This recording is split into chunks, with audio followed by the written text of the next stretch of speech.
Hola, buen día. Hoy vamos a hablar sobre el trabajo por proyectos. El expositor es Augusto Alcocer Pinzón. Comenzamos. Ok, ¿qué es lo que vamos a ver en esta presentación? Como primer tema va a ser sinónimos. Aquí lo que vamos a platicar es cuáles son las diferentes denominaciones que recibe el trabajo por proyectos. Hablaremos de los precursores, o sea, quiénes son los que crearon este método, la estrategia, en qué consiste la estrategia del trabajo por proyectos, los tipos de proyectos y el procedimiento. Aquí en el procedimiento ahondaremos, no solo hablaremos de cuáles son, sino que describiremos un poco sobre lo que hace tanto el docente como el alumno dentro de cada paso o fase del procedimiento. Sinónimos. Dice López, Sosoga, Ugalde, Rodríguez y Rico Martínez que las siguientes denominaciones son sinónimos. Ok, diversos trabajos que hablen sobre el método de proyectos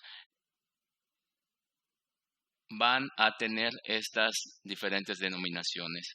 El trabajo por proyectos, proyecto de trabajo, proyectos de aula, pedagogía por proyectos, enseñanza por proyectos, metodología por proyectos o método de proyectos.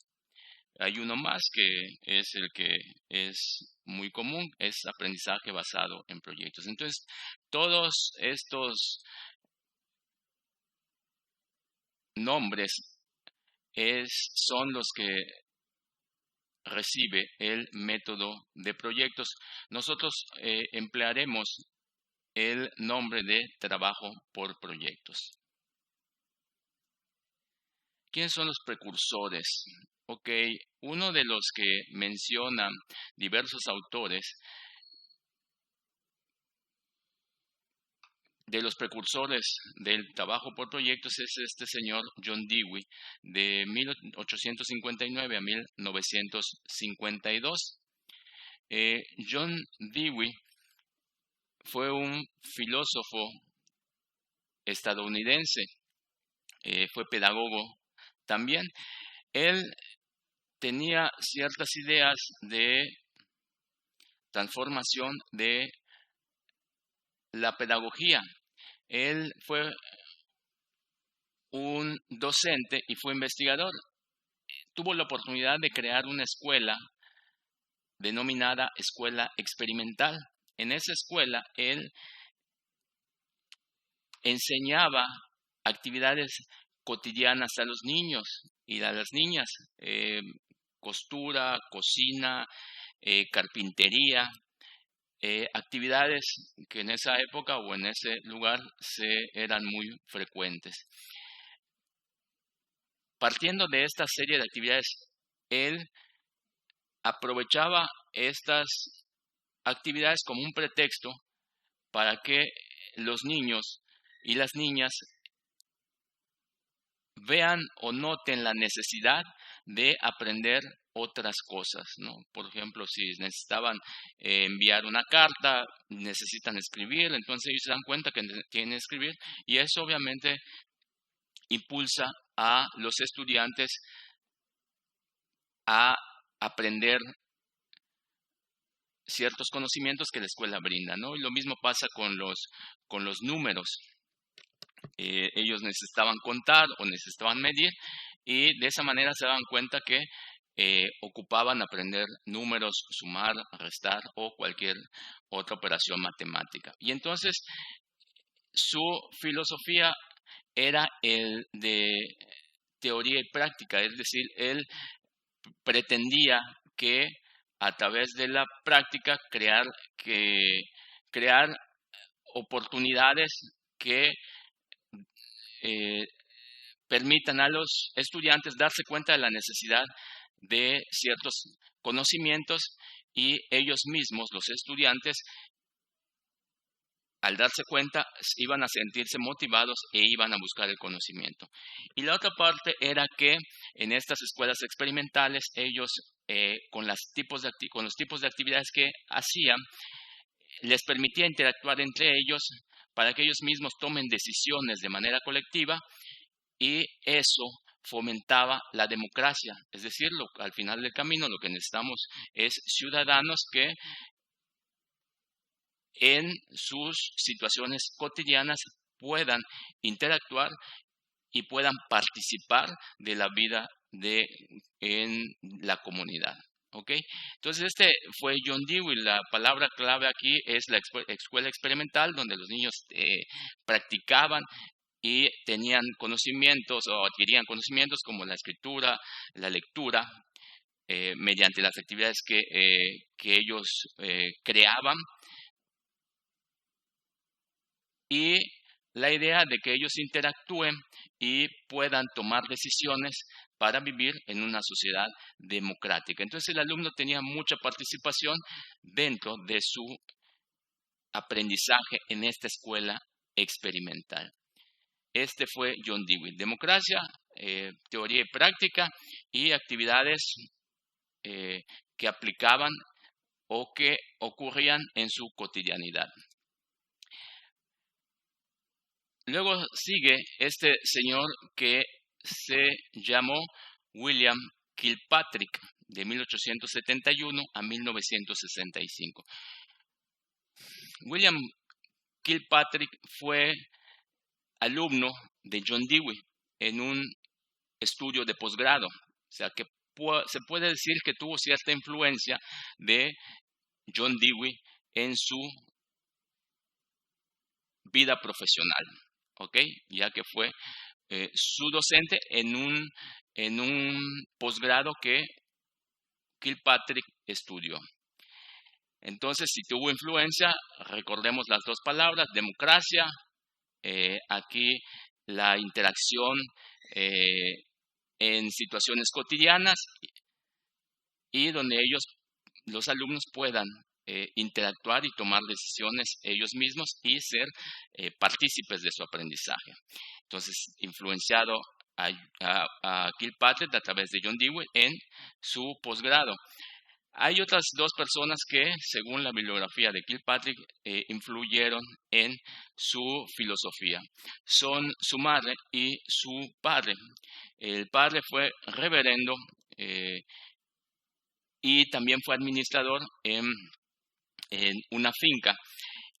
Al ser administrador, él llevaba un diario sobre las actividades que hacían, y eso fue una influencia para Kilpatrick para que él narre y describa toda su historia de vida. Es decir, él siempre todo lo que hacía lo iba registrando en un diario. Y la madre que le influyó en él para que él tenga un espíritu de justicia y de bondad. Entonces, estamos hablando de que siempre lo que estamos buscando aquí es una convivencia con la sociedad y que sea armónica, ¿no? Entonces, estos dos personajes tuvieron influencia en él, en su filosofía. Entonces, aquí hay una situación que me pareció interesante, que igual influyó en la vida de Kilpatrick y su filosofía. Observamos y se me hizo importante colocar la Biblia y el libro de las especies, porque precisamente en uno de los posgrados que estudió Kilpatrick, tuvo la oportunidad de leer el libro de las especies, del origen de las especies, perdón, y ese libro hizo que él empieza a reflexionar sobre la ciencia y de alguna manera darse cuenta que, o desde su particular punto de vista, que algunas cosas contraponían a la Biblia, y eso modificó su pensamiento. Ya no fue un creyente, al menos asiduo. No queda claro en su bibliografía si continuó, pero sí hacen énfasis en que este libro transformó su creencia y él ya no ya dudaba de ciertos textos de la Biblia, ¿no? Y entonces él se empezó a interesar ya no por la religión, sino por la ciencia. Y entonces eso transforma otra vez a Kilpatrick, perdón, y su filosofía. Es decir, la ciencia, o sea, él un hombre, se volvió un hombre de ciencia, y donde había que cuestionar ciertas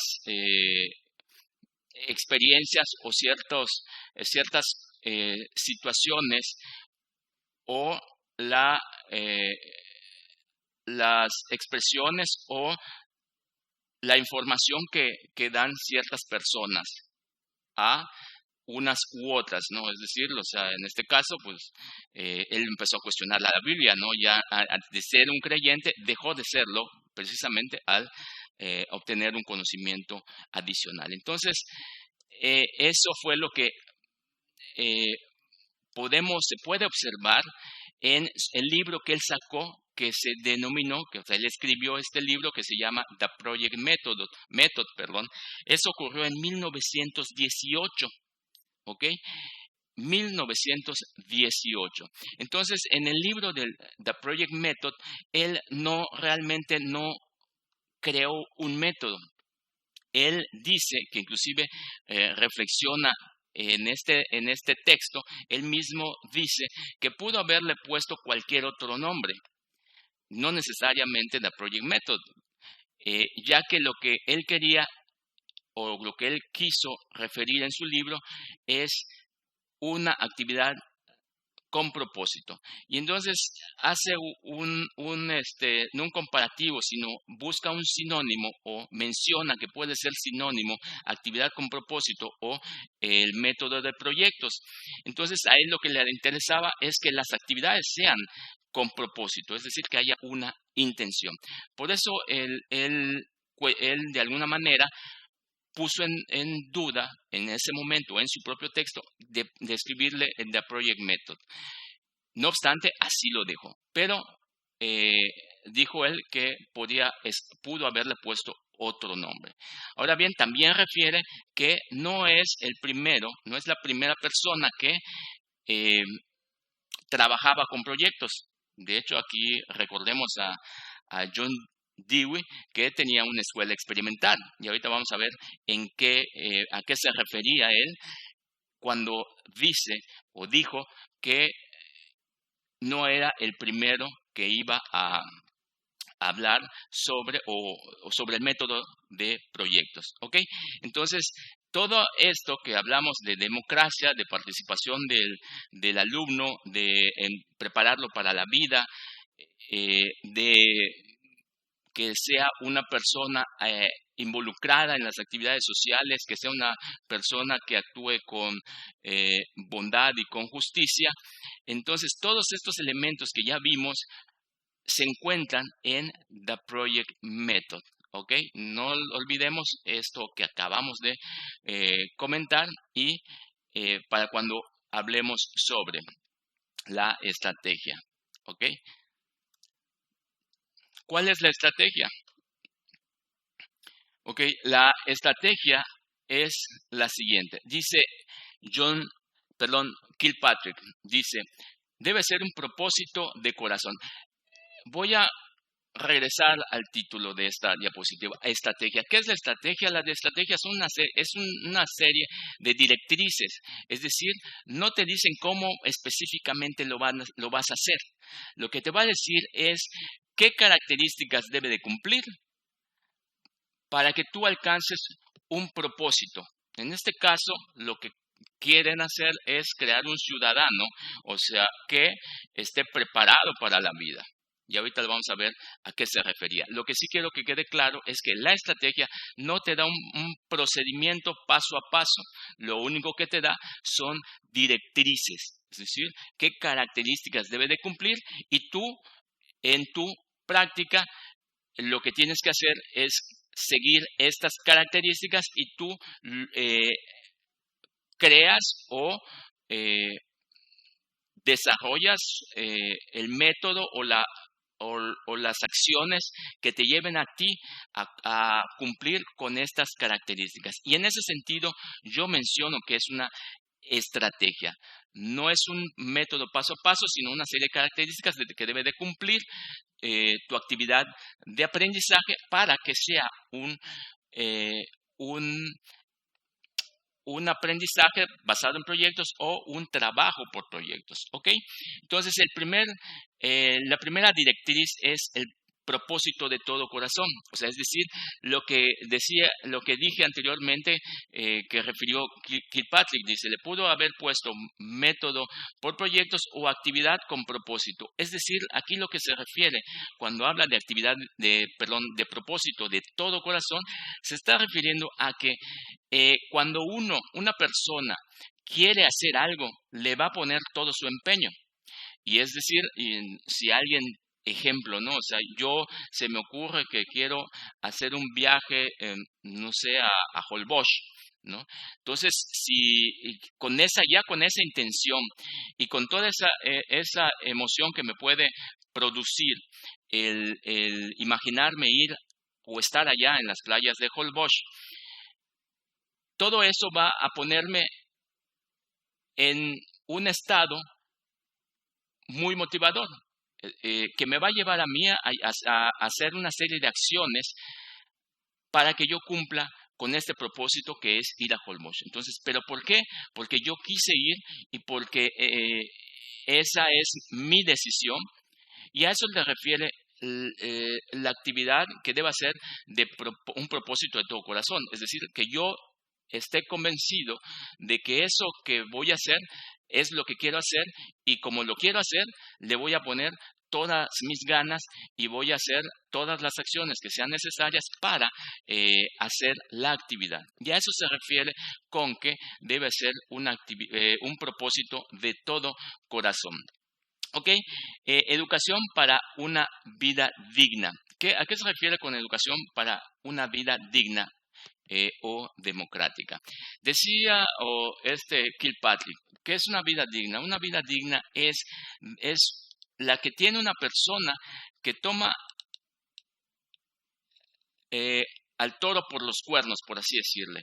Es una persona que toma las riendas de su destino, no está esperando para saber qué le depara el destino, sino que él decide qué hacer.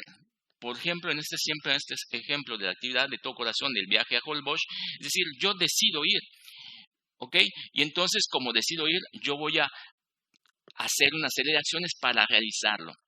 Situación diferente sería que yo, sí quiero ir a Holbox, pero bueno, cuando yo me saque la lotería, o, por ejemplo, cuando tal vez alguien me lleve o alguien me invite, ¿no?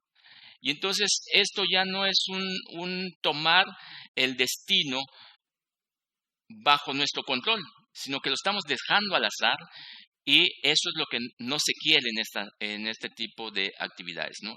Sino que lo que queremos es que esas actividades preparen una persona que pueda decidir qué es lo que va a hacer, o sea, una vez que tenga un propósito, decidir qué es lo que va a hacer, y no solo decidirlo, sino prepararlo para que haga todas las acciones necesarias, o que tenga esa experiencia de que él pueda diseñar una serie de actividades que le permitan alcanzar su propósito. Y entonces eso se transforma en el ciudadano del mañana. Es decir, que cuando los niños, por ejemplo, lleguen a ser ciudadanos, ya van a tener toda esta formación o estas competencias que le permitan tomar decisiones. Y cuando hablo de tomar decisiones, es decir, que se planteen propósitos y que hagan una serie de acciones que le permitan alcanzar esos propósitos, que no lo dejen ahí se va, ¿ok? Y entonces a eso se refiere con tener una vida digna, y una vida democrática, obviamente, participando dentro de las decisiones ciudadanas, ¿no? Porque lo que quiere decir es igual que si vivimos en sociedad, tenemos que involucrarnos en ellas. O sea, no tenemos que esperar a ver qué va a pasar, sino que tenemos que tomar decisiones dentro de ese grupo social en el que nos movemos para beneficio de todos. Es decir, pensar en el bien común. A eso se refieren con una vida democrática, es decir, que podamos en conjunto tomar decisiones que sean benéficas para todos, ¿no? Entonces, esa es la parte democrática, y la vida digna es precisamente el hecho de que nosotros tomemos nuestro destino en nuestras manos, ¿ok? La otra parte es la participación del alumno en el objeto de aprendizaje. ¿Cómo hilamos esto? Ya tenemos un propósito de todo corazón, ya tenemos una idea del ciudadano que queremos formar, y entonces, ¿cómo lo vamos a hacer? Pues obviamente haciendo un esfuerzo porque el alumno participe en el objeto de aprendizaje, es decir, darle al alumno la oportunidad de que él decida qué quiere aprender, que él decida cómo lo va a hacer, que él tome esas decisiones. No que el maestro llegue y le diga, oye, vas a hacer esto y vas a hacer lo otro y vas a aprender esto, ¿ok? Obviamente esto que estoy diciendo suena ahorita, en este momento que lo estoy diciendo, una barbaridad, ¿no? ¿Cómo le vamos a permitir a eso al alumno?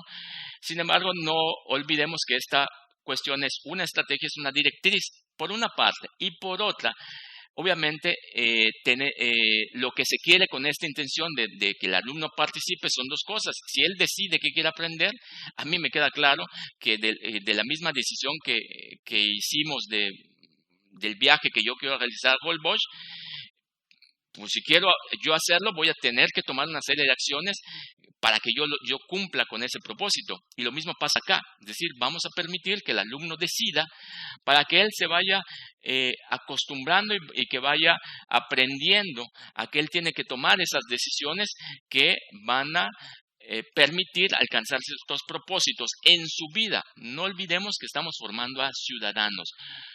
No debemos olvidar esta parte, que si bien es cierto que ahorita son niños o jóvenes, lo que queremos al final del camino es un ciudadano. Entonces, en ese sentido que queremos un ciudadano que sea participativo dentro de su sociedad y un ciudadano que transforme a su sociedad, obviamente tenemos que empezar desde la escuela y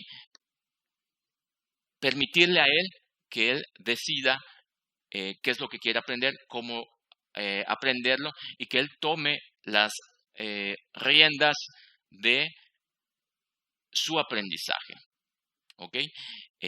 Tiene una limitante y más adelante lo vamos a ver, ¿ok? Este es el tercero, y aquí vamos a ver, dice, estructura de organización grupal, que esto está relacionado todos con la vida democrática, es decir, la única forma que enseñemos a los alumnos a interactuar en una sociedad, o sea, que sean ciudadanos y que participen en la sociedad, obviamente es teniendo actividades donde todos ellos estén involucrados para alcanzar un propósito en común. ¿Ok? ¿Y esto qué va a permitir? Va a permitir que los alumnos puedan escuchar diferentes ideas, opiniones, ponerse de acuerdo,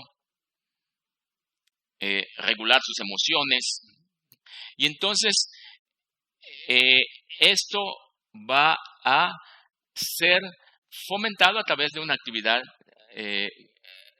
de grupo o de equipo. ¿Okay? Entonces tiene que ser una organización grupal y que de alguna manera el trabajo lo que va a permitir es que hay un propósito de índole colectivo, es decir, el trabajo en equipo, y eso va a fomentar que se cultive pensar en el bien común, obviamente, y no quiere decir que se doblegue al bien común, sino que también tenemos que ver que cuando hablamos de bien común no es la mayoría, sino saber de qué manera todos podemos ser partícipes y de qué manera todos podemos salir beneficiados en una sociedad que es muy diversa.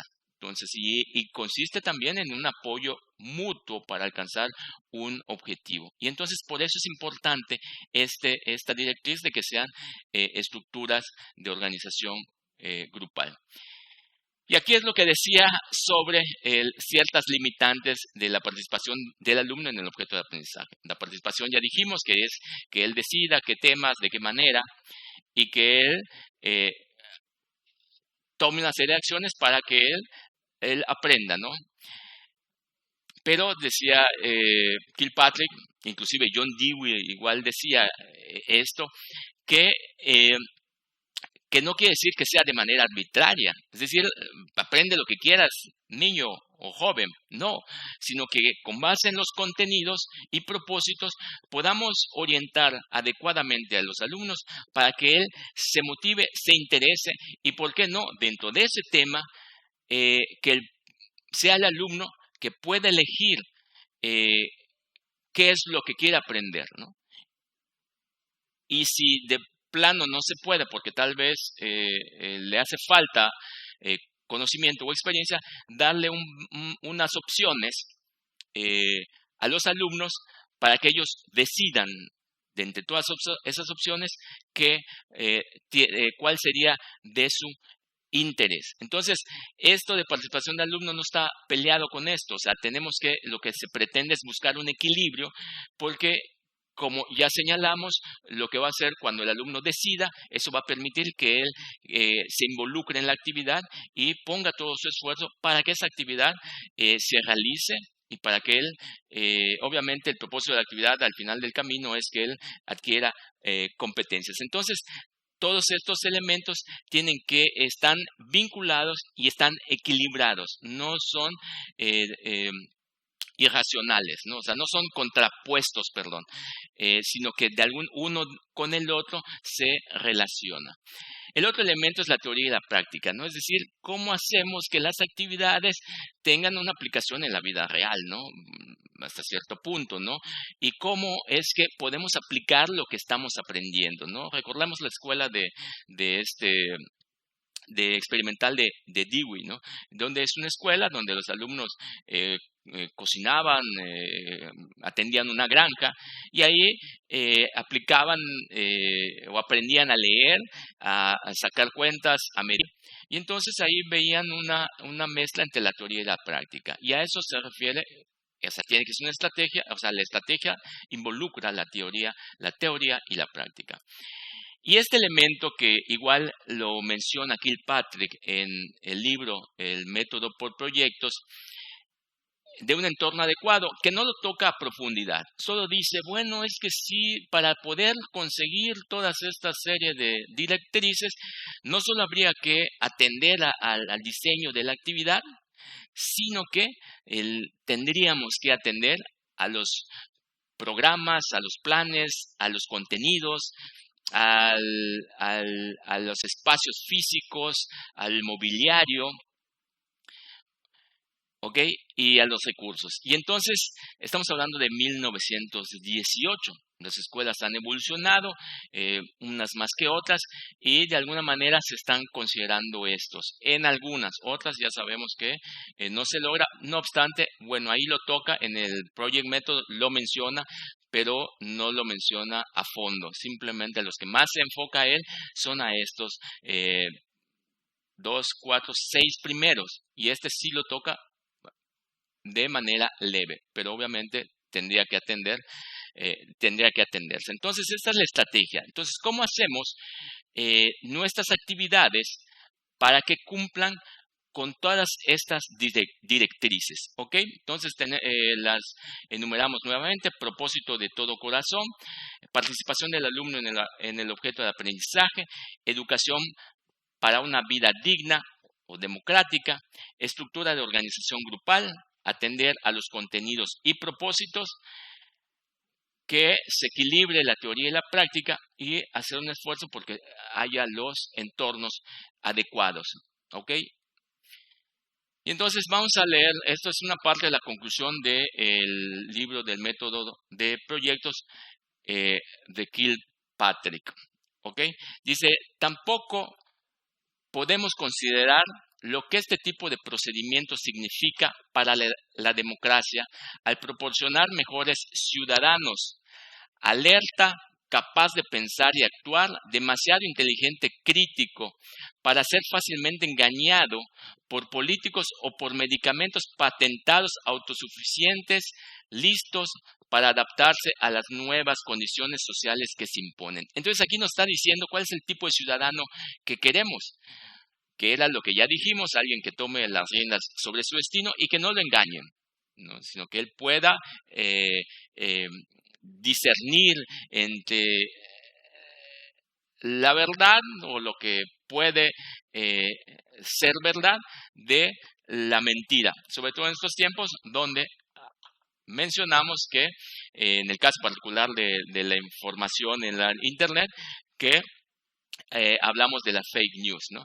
Y entonces hay muchos charlatanes, vemos en las esquinas gente vendiendo curas milagrosas, vemos gente engañando a otros, vendiéndole productos falsos, y los políticos, ¿qué decir, no? O sea, entonces eso es lo que Kilpatrick y John Dewey quieren evitar o quieren hacer ciudadanos que no caigan ante todo este engaño social, o donde haya unos vivos que quieren aprovecharse de los que tienen debilidades en sus competencias, ya sea de conocimiento o de habilidades.